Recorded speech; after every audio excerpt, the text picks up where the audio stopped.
আসসালামু আলাইকুম, সবাই কেমন আছেন? চলে আসছি আমার শখের বাগানে। আজকে দেখাবো আপনাদেরকে আম, 12 মাসি আম।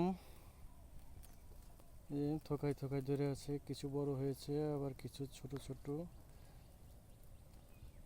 এগুলো পরে আসছে আর এগুলো আগে আসছে।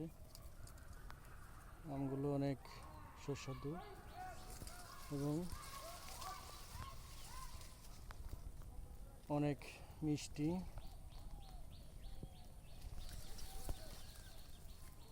আমগুলো বছরে 3বার, প্রতি বছর 3 সিজন হয়, মানে 3বার হয়।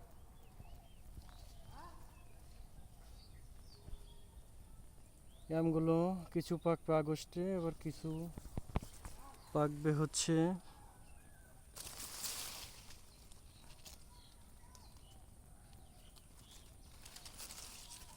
ওই, কিছু ছোট, কিছু মাঝারি, কিছু বড়, সব রকমই আছে। আমগুলো সারা বছরই থাকে।